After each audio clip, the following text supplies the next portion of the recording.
วัสดีครับนักเรียนมาพบกับครูประสิทธิ์อีกครั้งนะครับในชั่วโมงวิทยาศาสตร์และเทคโนโลยีวันนี้นะครับคุณครูก็จะพานักเรียนไปเรียนรู้กิจกรรมเดิมครับเสียงสูงเสียงต่ำเกิดขึ้นได้อย่างไรในตอนที่2กันก่อนอื่นนะครับเรามาทบทวนความรู้เดิมจากกิจกรรมครั้งที่แล้วกันก่อนว่านักเรียนยังจำได้ไหมว่าเสียงสูงเสียงต่ำเกิดขึ้นได้อย่างไรผ่านกิจกรรมการดีดไม้บรรทัดนะครับนักเรียนดูที่สไลด์แรกเลยนะครับอย่างในภาพนี้นะครับเป็นคลิปวิดีโอ3คลิปด้วยกันที่ครูนำมาให้นักเรียนได้ดูกันวันนี้นะครับเป็นการทบทวนนะครับอย่างคลิปแรกนะครับนักเรียนจะเห็นว่าไม้บรรทัดเนี่ยยื่นออกมาประมาณ5เซนติเมตรส่วนคลิปที่2นะครับไม้บรรทัดยื่นออกมา15เซนติเมตรเดี๋ยวเรามาฟังเสียงครับว่า2ภาพนี้นะครับ2คลิปนี้เสียงจะแตกต่างกันอย่างไรไปดูคลิปแรกครับ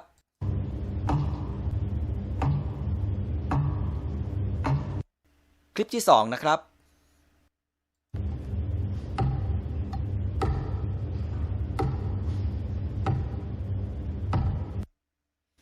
เป็นไงครับยังจำได้ไหมว่าอันแรกเนี่ยภาพบนนี้นะครับ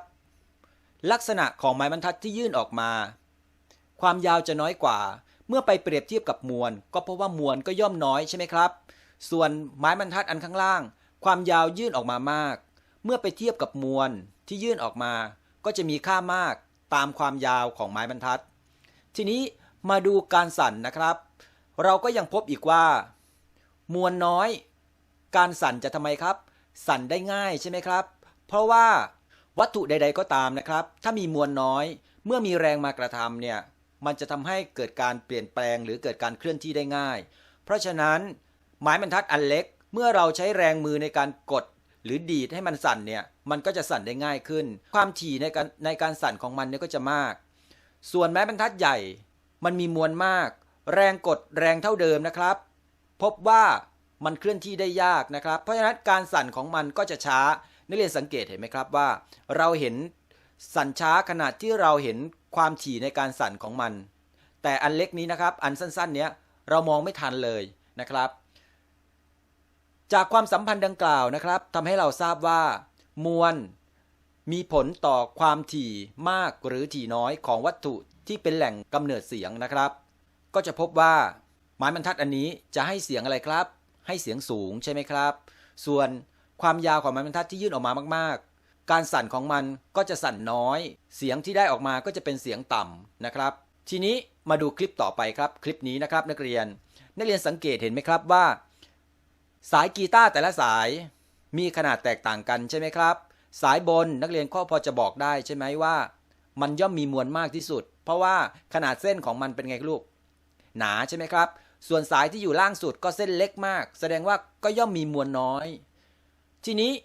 เมื่อไปเปรียบเทียบกับเสียงที่เราได้ยินจาก2ฝั่งทางด้านซ้ายมือเนี่ยนักเรียนก็พอจะบอกได้แล้วใช่ไหมว่า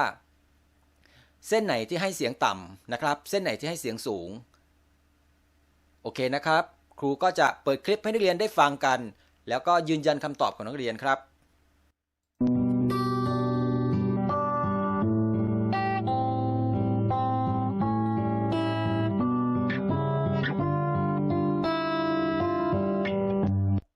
เป็นไงครับชัดเจนขึ้นแล้วใช่ไหมครับว่ามวลมีความสัมพันธ์กับการสั่นของวัตถุที่มีมวลมากมันก็จะสั่นช้าพอสั่นช้าปั๊บเสียงที่ให้ออกมามันก็จะเป็นเสียงต่ำใช่ไหมครับส่วนวัตถุที่มีมวลน้อยการสั่นก็จะเร็วขึ้นนะครับพอการสั่นเร็วก็คือความถี่มากนั่นเองความถี่มากเสียงที่ให้ก็จะให้เป็นเสียงสูงนะครับความถี่น้อยนะครับเสียงที่ให้ออกมาก็จะเป็นเสียงต่ำนะครับจากความสัมพันธ์อันนี้นะครับเราก็สรุปได้ว่ามวลมีความสัมพันธ์กับการสั่นของวัตถุที่เป็นแหล่งกำเนิดเสียงใช่ไหมครับวัตถุที่มีมวลน้อยนะครับเมื่อมีแรงมากระทำก็จะสั่นเร็วใช่ไหมครับพอมันสั่นเร็วหรือสั่นมากเนี่ยความถี่มันก็มากตามความถี่มากเสียงมันก็เลยสูงส่วนวัตถุที่มีมวลมากนะครับเมื่อมีแรงมากระทำมันก็ทำให้สั่นช้าหรือสั่นได้น้อยความถี่ก็น้อยนะครับเสียงที่ได้ยินก็เป็นเสียงต่ำนะครับ เหมือนที่ได้ยินเสียงดีดสายกีตาร์นะครับเสียงบนสุดก็จะเป็นเสียงต่ำเพราะขนาดของเส้นเป็นเส้นที่ดูขนาดแล้วมันค่อนข้างใหญ่ใช่ไหมครับก็จะให้เสียงต่ำเพราะมันสั่นช้าส่วนเส้นล่างเป็นเส้นเล็กๆความถี่เนี่ยมากเลยนะครับเสียงที่ให้ก็เลยเป็นเสียงสูงวันนี้ครับนักเรียนคุณครูก็จะพานักเรียนเพิ่มเติมความรู้เกี่ยวกับเสียงสูงเสียงต่ำให้นักเรียนมีความรู้แน่นมากขึ้นแต่ก่อนที่จะไปทำกิจกรรมครับนักเรียนครูจะให้นักเรียนลองมาสังเกตครับการสังเกตในที่นี้ให้นักเรียนใช้ประสาทสัมผัสก็คือหูของเรานะครับใช้หูของเรานี่แหละฟังเสียงจากคลิปเสียงนี้ดูซิว่าเสียงที่ได้ยินเนี่ยมันมีลักษณะอย่างไรนะครับดูลักษณะของเสียงนะครับว่ามีลักษณะอย่างไรคลิปนี้ยาวประมาณเกือบ1 นาทีนะครับไปลองฟังเสียงกันครับ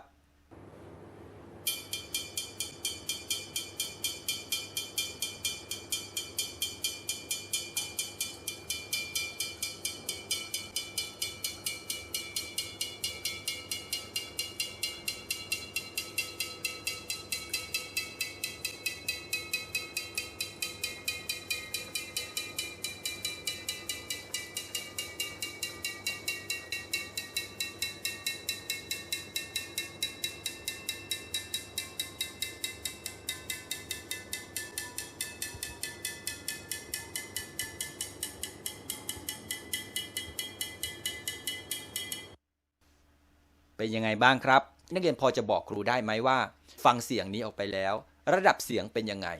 แต่ยังไม่ต้องตอบครูนะครับเพราะว่าเดี๋ยวคุณครูจะเฉลยให้ดูหลังจากเราเรียนจบกิจกรรมนี้ว่าเสียงที่นักเรียนได้ยินเนี่ยทำไมมันถึงมีลักษณะอย่างนั้นแล้วแหล่งกำเนิดเสียงของมันคืออะไรนะครับแหล่งกำเนิดเสียงที่ทำให้เกิดเสียงลักษณะแบบนี้คืออะไรเดี๋ยวครูมีเฉลยท้ายคลิปนี้นะครับเอาละครับวันนี้เราก็จะมาเริ่มกิจกรรมการเรียนรู้ที่ 5.2 นะครับเสียงสูงเสียงต่ำเกิดขึ้นได้อย่างไรตอนที่ 2เป็นการให้นักเรียนเกิดองค์ความรู้เกี่ยวกับเสียงสูงเสียงต่ำว่ามันเกิดขึ้นได้อย่างไรเนี่ยให้ฝังแน่นมากยิ่งขึ้นก่อนที่จะไปทำกิจกรรมกันเหมือนเดิมครับนักเรียนเราก็ต้องทำไมครับไปเรียนรู้นะครับว่าวัตถุประสงค์ของกิจกรรมนี้คืออะไรกดพักเพื่ออ่านกดเล่นเพื่อเรียนต่อนะครับครูจะให้นักเรียนอ่านสักครู่เกี่ยวกับวัตถุประสงค์ของการทำกิจกรรมนี้ครับเชิญครับครับสำหรับวัตถุประสงค์ในการทำกิจกรรมนี้ก็คือทำกิจกรรมนี้เพื่อทดลองและอธิบายการเกิดเสียงสูงเสียงต่ำใช่ไหมครับทดลองและอธิบายการเกิดเสียงสูงเสียงต่ำก็เหมือนกับกิจกรรมครั้งที่แล้วนะครับแต่เพียงแค่ว่าครูก็มีตัวอย่างของการอธิบายเนี่ยเพิ่มขึ้นมาให้นักเรียนได้เห็นชัดขึ้นว่าเสียงสูงเสียงต่ำมันเกิดขึ้นได้อย่างไรนะครับไปดูสิ่งที่ต้องใช้ในการทำกิจกรรมกันครับว่ามีอะไรบ้าง 1. แก้วน้ำ2 ใบนะครับ 2. ไม้เคาะ 3. น้ำสีครับ3อย่างนี้นะครับตั้งแต่กิจกรรมครั้งที่แล้วนะครับคุณครูได้แนะนำนักเรียนไปว่าใครสามารถที่จะหาอุปกรณ์เหล่านี้เตรียมพร้อมเพื่อที่จะทำกิจกรรมไปพร้อมกับครูได้ก็ให้เตรียมเลยแต่ถ้าใครไม่พร้อมก็บอกแล้วครับว่าไม่เป็นไรมาทำกิจกรรมไปพร้อมกับครูนะครับคุณครูก็จะพานักเรียนทำกิจกรรมไปนักเรียนก็สามารถที่จะเรียนรู้เกี่ยวกับการเกิดเสียงสูงเสียงต่ำได้เหมือนกันนะครับขอให้นักเรียนตั้งใจเรียนกับครูก็พอนะครับเอาละครับเรารู้แล้วว่าเราต้องเตรียมอุปกรณ์อะไรบ้างไปดูขั้นตอนการทำครับครูก็จะให้นักเรียนอ่านขั้นตอนการทำสักครู่นะครับเชิญครับเมื่อนักเรียนอ่านจบแล้วนะครับเดี๋ยวเรามาทบทวนขั้นตอนการทำกันอีกรอบหนึ่งนะครับขั้นตอนการทำเขาบอกว่าอย่างไร 1. ใส่น้ำในแก้ว2 ใบโดยใบแรกใส่น้ำประมาณเศษ1/4ของแก้วหมายความว่ายังไงนักเรียนเราแบ่งแก้วนะครับอย่างเช่นแบ่งแก้วครูมีเป็นแก้วกาแฟใช่ไหมแบ่งแก้วออกเป็น4 ส่วนใช่ไหมครับออกเป็น4 ส่วนแต่ว่าให้ใส่น้ำกี่ส่วนครับให้ใส่น้ำเศษ1/4ส่วน4 ส่วน1 2 3 4เศษ1/4ส่วนก็อยู่ประมาณนี้นี่นะใช่ไหมครับตรงนี้นะครับให้ใส่น้ำแค่นี้ก็พอแล้ว เริ่มแรกนะครับส่วนใบที่2ก็ใส่น้ำเต็มแก้ว4ส่วนก็เต็มแก้วเลยครับเนี่ยเต็มแก้วมาเลยนะครับทีนี้ยังไงต่อครับข้อที่2เห็นไหมครับคำนี้พยากรณ์จากกิจกรรมที่ผ่านมาเนี่ยนักเรียนต้องได้เรียนรู้เกี่ยวกับการพยากรณ์มาแล้วใช่ไหมครับเพราะฉะนั้นครูก็จะไม่ให้ความหมายเพิ่มเติมนะครับแต่ข้อนี้บอกอะไรกับนักเรียนบอกให้นักเรียนทำยังไงครับบอกว่าพยากรณ์และบันทึกว่าถ้าใช้ไม้เคาะข้างแก้วบริเวณที่มีน้ำทั้ง2ใบที่ตำแหน่งเดียวกันด้วยแรงที่เท่ากันเสียงสูงเสียงต่ำที่ได้ยินจะเป็นอย่างไรเสร็จแล้วทำไงต่อลูกทำกิจกรรมเพื่อตรวจสอบการพยากรณ์และสังเกตและบันทึกผลครับนี่ครับสังเกตและบันทึกผลก็เหมือนเดิมครับอย่าลืมครับนักเรียนคนใดที่บ้านมีเครื่องปริ้นเนี่ยนักเรียนสามารถไปดาวน์โหลดใบบันทึกผลการทำกิจกรรมนี้มาแล้วก็ปริ้นออกมาจากกิจกรรมที่แล้วเนี่ยมีนักเรียนหลายคนนะครับส่งงานคุณครูมาทางไลน์แล้วเขาก็ถ่ายภาพใบงานนี้มาให้ครูดูนะครับครูก็ชื่นใจเพราะว่าเขาสามารถที่จะดาวน์โหลดใบงานออกมาแล้วก็ปริ้นใบงานออกมาแล้วก็ทำกิจกรรมไปพร้อมกับครูได้แต่คนที่ไม่มีอุปกรณ์หรือเครื่องมือในการที่จะปริ้นใบงานออกมาก็ไม่เป็นไรครับก็อาจจะเหนื่อยหน่อยนะครับนักเรียนต้องจดบันทึกผลการทำกิจกรรมลงในสมุดวิทยาศาสตร์นะครับเอาละครับเตรียมเรียบร้อยแล้วใช่ไหมเราไปดูต่อไปครับว่าการบันทึกผลการทำกิจกรรมเนี่ยเป็นอย่างไรแต่ก่อนที่จะไปบันทึกผลการทำกิจกรรมนะครับมาดูก่อนว่าเราต้องทำอะไรเกี่ยวกับตารางนี้บ้างนะครับเห็นช่องนี้ไหมครับนักเรียนช่องนี้เขาบอกว่าให้นักเรียนพยากรณ์เพราะฉะนั้นการพยากรณ์มันจะต้องเกิดก่อนอะไรครับเกิดก่อนการทำกิจกรรมหรือทำการทดลองใช่ไหมครับเพราะผลนี้เป็นการคาดการณ์สิ่งที่จะเกิดขึ้นโดยอาศัยประสบการณ์เดิมของนักเรียนการพยากรณ์ตรงนี้ต้องอาศัยประสบการณ์หรือความรู้เดิมของนักเรียนเกี่ยวกับเสียงสูงเสียงต่ำนักเรียนเคยมีประสบการณ์มาแล้วนะครับนักเรียนเคยมีความรู้มาแล้วตั้งแต่กิจกรรมที่แล้วเพราะฉะนั้นนักเรียนก็ต้องพยากรณ์ได้มาดูครับน้ำเศษ1/4ของแก้วนักเรียนลองพยากรณ์ดูนะครับว่าเราจะได้ยินเสียงสูงหรือเสียงต่ำเมื่อใช้ไม้เคาะข้างแก้วที่มีระดับน้ำต่างกันนะครับนักเรียนจะได้ยินเสียงสูงเสียงต่ำครับลองพยากรณ์ดูการพยากรณ์ของนักเรียนอาจจะไม่เหมือนครูก็ได้นะอย่างครูพยากรณ์ครูพยากรณ์บอกว่าได้ยินเสียงต่ำแต่นักเรียนลองใช้ประสบการณ์เดิมและความรู้เดิมของนักเรียนที่เรียนมาสิครับว่าน้ำเศษ1/4ของแก้วเนี่ยกับน้ำเต็มแก้วเนี่ยมวลมันต่างกันไหมนะครับแล้วเสียงที่ได้ยินจะเป็นอย่างไรมวลน้อยเสียงที่ได้ยินจะเป็นอย่างไรมวลมากเสียงที่ได้ยินจะเป็นอย่างไรแต่สำหรับครูเนี่ยครูพยากรณ์ว่าเศษ1/4ของแก้วได้ยินเสียงต่ำส่วนน้ำเต็มแก้วครูก็ต้องพยากรณ์ว่าได้ยินเสียงสูงนะครับเอาละนี่คือการพยากรณ์ของคุณครูส่วนนักเรียนก็บันทึกของนักเรียนไปนะครับทีนี้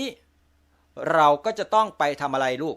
ไปทำการทดลองหรือทำกิจกรรมใช่ไหมครับเพื่อพิสูจน์ว่าสิ่งที่เราพยากรณ์ออกมาเนี่ยมันเป็นผลอย่างนั้นจริงหรือเปล่านะครับเราก็ค่อยมาบันทึกลงในช่องผลการสังเกตที่ได้จากการทำกิจกรรมนะครับไปดูคลิปวิดีโอการทำกิจกรรมกันครับนักเรียนส่วนใครที่มีอุปกรณ์นะครับก็ทำไปพร้อมกับคลิปวิดีโอได้เลยนะครับแต่ถ้านักเรียนไม่ทันนะครับเหมือนเดิมครับนักเรียนกดหยุดพักนะครับกดหยุดเพื่อทำไมครับเพื่อเรียนใช่ไหมลูกกดหยุดเพื่อเรียนหรือเพื่ออ่านและกดเล่นเพื่อเรียนต่อนะครับไปดูคลิปวิดีโอการทำกิจกรรมกันครับ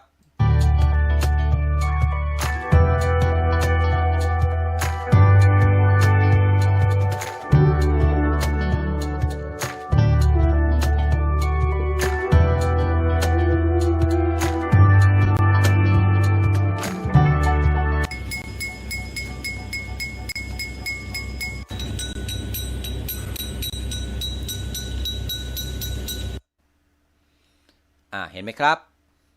นักเรียนดูคลิปนะครับ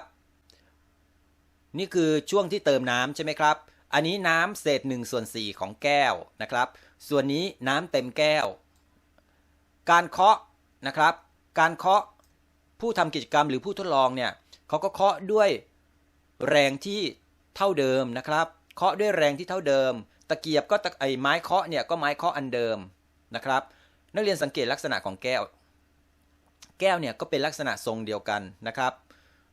เห็นไหมครับแต่สิ่งที่แตกต่างกันคืออะไรครับนักเรียนระดับน้ำในแก้วใช่ไหมแล้วก็สังเกตเสียงที่เกิดขึ้นว่าเมื่อใช้ไม้เคาะแก้วใบที่1ที่มีน้ำเศษ1/4ของแก้วกับเคาะแก้วใบที่2ที่มีน้ำเต็มแก้วเนี่ยนักเรียนได้ยินเสียงยังไงนักเรียนก็บันทึกผลลงไปในตารางนะครับเรียบร้อยแล้วใช่ไหมครับเรียบร้อยแล้วเรามาดูครับตารางที่เราก่อนหน้านี้เราเขียนการเราบันทึกการพยากรณ์ไปเรียบร้อยแล้วต่อไปเราก็จะมาบันทึกผลการสังเกตใช่ไหมครับ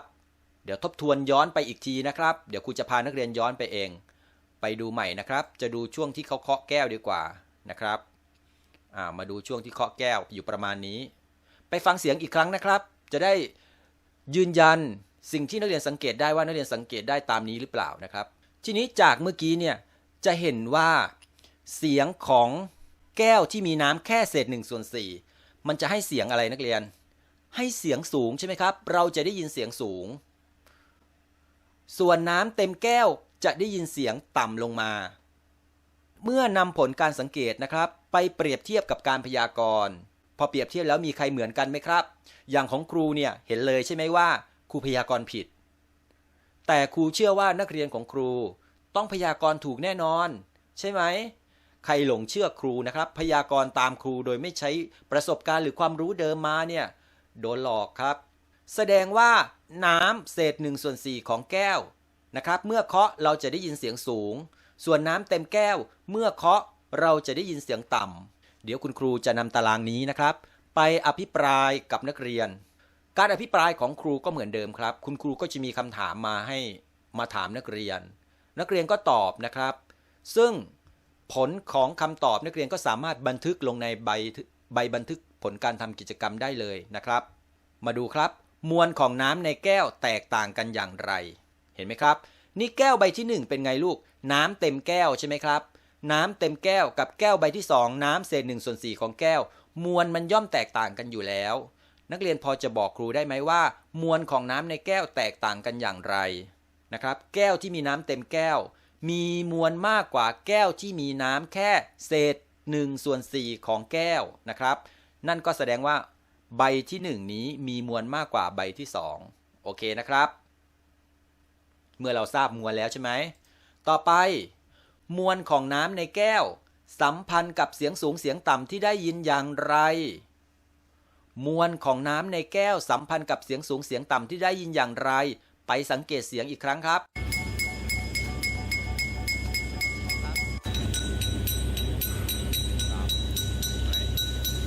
ต่ำเลยฟังอีกครั้งก็ได้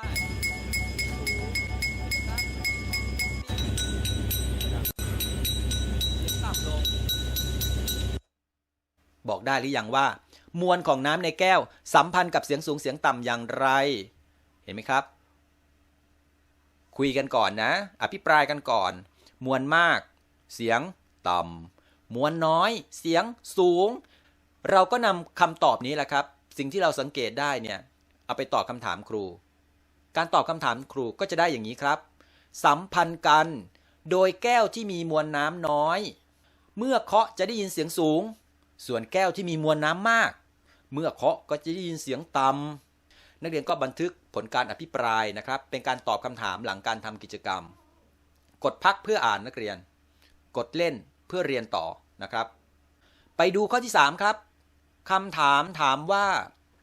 มวลของน้ำในแก้วสัมพันธ์กับการสั่นของน้ำอย่างไร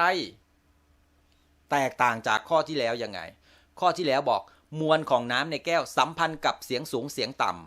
ำมวลแล้วไปเปรียบเทียบกับเสียงใช่ไหมครับว่ามันสัมพันธ์กันยังไงแต่พอมาข้อนี้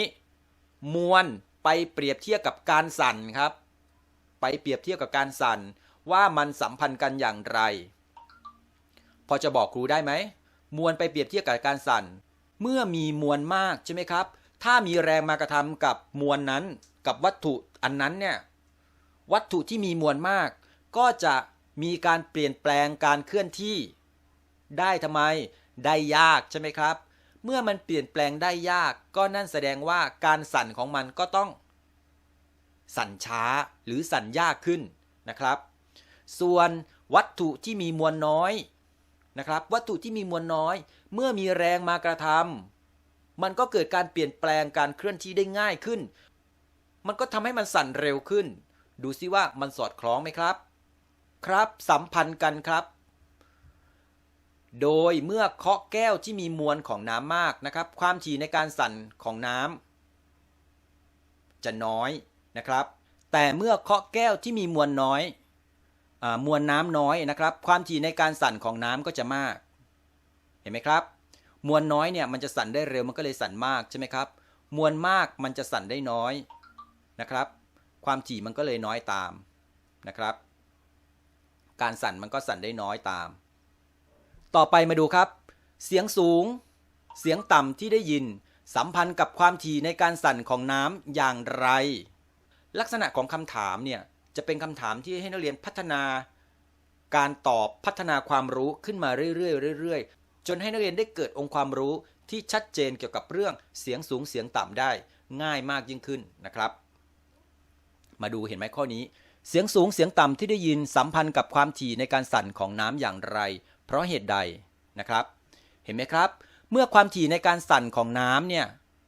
มีน้อยความถี่ในการสั่นของน้ำมีน้อยก็จะได้ยินเสียงต่ำแต่เมื่อความถี่ในการสั่นของน้ำมีมากก็จะได้ยินเสียงสูงใช่ไหมครับจากกิจกรรมนี้นักเรียนค้นพบอะไรบ้างเกี่ยวกับเสียงสูงเสียงต่ำครับก็สังเกตไม่ยากนะครับครูพูดคำซ้ำๆอยู่ไม่กี่เรื่องนั่นก็คือมวลความถี่เสียงสูงเสียงต่ำคำ3คำนี้นะครับมันสัมพันธ์กันขอเพียงแค่นักเรียนลองนำคำ3คำนี้มาเขียนเป็นก้อนๆดูแล้วก็ลองจับหาความสัมพันธ์ของมันให้เจอเนี่ยนักเรียนก็สามารถที่จะตอบได้มีคำอยู่3คำเท่านั้นแหละครับในเรื่องเสียงสูงเสียงต่ำมีอะไรบ้างนะมวลก็มีมวลมากมวลน้อยใช่ไหมครับความถี่ก็มีความถี่มากความถี่น้อยเสียงระดับเสียงก็มีเสียงสูงเสียงต่ำเอาคำ3คำนี้มาลองวาดเป็นแผนภาพแล้วก็สร้างความสัมพันธ์ดูแล้วนักเรียนก็จะค้นพบความรู้หรือองค์ความรู้ของนักเรียนที่ได้จากการทำกิจกรรมนะครับเอามาดูครับคืออะไรการได้ยินเสียงสูงเสียงต่ำขึ้นอยู่กับการสั่นของน้ำในแก้วใช่ไหมครับโดยแก้วที่มีมวลน้ำมากจะได้ยินเสียงต่ำเพราะความถี่ของการสั่นของน้ำเนี่ยมันจะน้อยแต่แก้วที่มีน้ำน้อยจะได้ยินเสียงสูงเพราะความถี่ของการสั่นของน้ำเนี่ยจะมากนะครับนี่คือความสัมพันธ์ระหว่างคำ3คำก็คือมวลความถี่และก็เสียงที่ได้ยินนะครับเสียงสูงเสียงต่ำเอาละครับนักเรียนจากสิ่งที่ค้นพบทั้ง2ตอนที่1ยังจำได้ใช่ไหมดีดไม้บรรทัดตอนที่2เคาะแก้วใช่ไหมครับล่าสุดเมื่อกี้นี้นักเรียนดูครับสรุปได้ว่าอย่างไรนักเรียนไปฟังอีกครั้งครับว่าเสียงดีดไม้บรรทัดกับเสียงเคาะแก้วเป็นอย่างไรนะครับ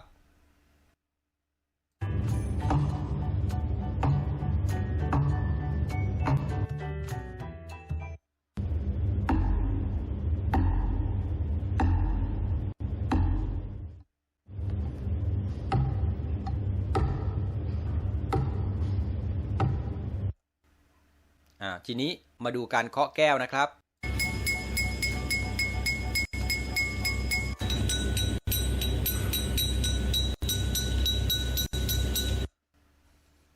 เสียงคลิปวิดีโอครูมันเหมือนจะมี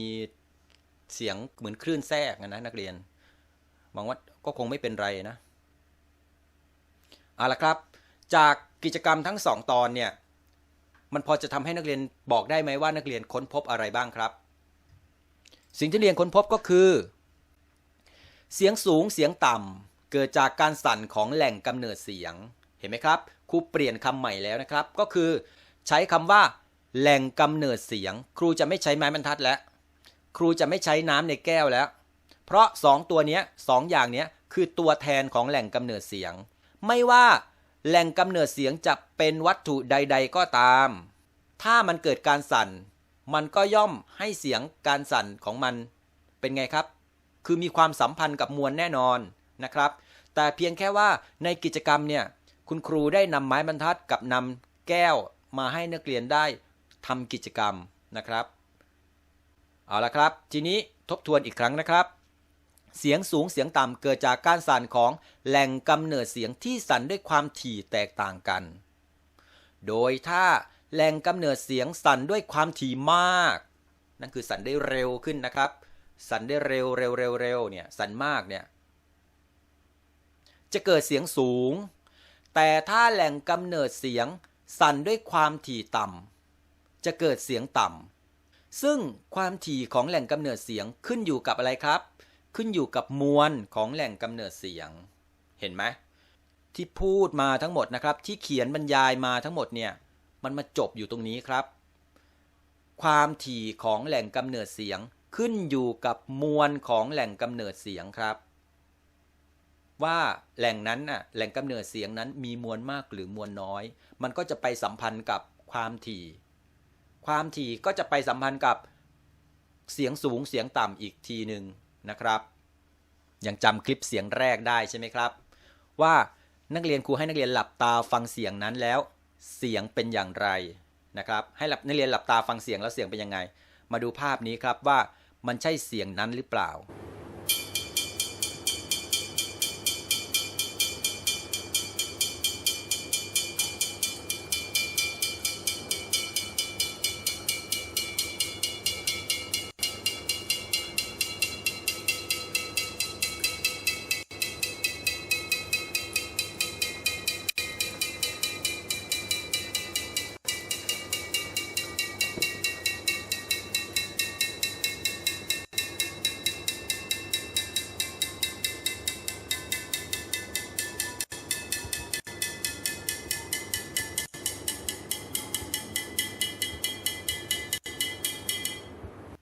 เป็นไงครับ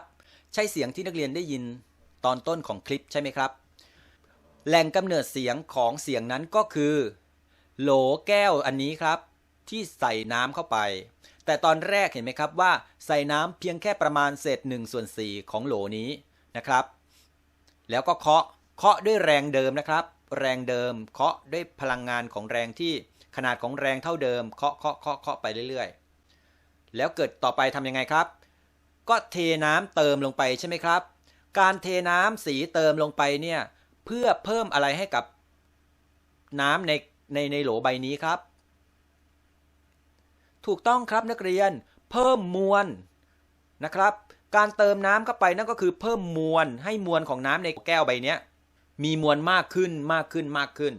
แรงที่ใช้ในการเคาะแก้วยังเท่าเดิมอยู่แต่เสียงที่ได้ยินเป็นไงครับตอนแรกเสียงปิ้งปิ้งปิ้งปิ้งปิ้งปิ้งปิ้งปิ้งปิ้งปิ้งปิ้งปิ้งปิ้งเสียงค่อยๆจากสูงแล้วค่อยๆต่ำลงไปเรื่อยๆเรื่อยๆสัมพันธ์กับอะไรครับสัมพันธ์กับมวลใช่ไหมครับคือมีมวลมากเสียงก็จะต่ำลงไปเรื่อยๆนะครับจากกิจกรรมที่ผ่านมาครั้งที่1นะครับตอนที่1และตอนที่2ก็คงจะพอให้นักเรียนได้เกิดองค์ความรู้ขึ้นมาว่าการเกิดเสียงสูงเสียงต่ำเกิดขึ้นได้อย่างไรนักเรียนก็คงจะหาคำตอบได้แล้วใช่ไหมว่ามันเกิดขึ้นได้จากการสั่นของวัตถุที่เป็นแหล่งกำเนิดเสียง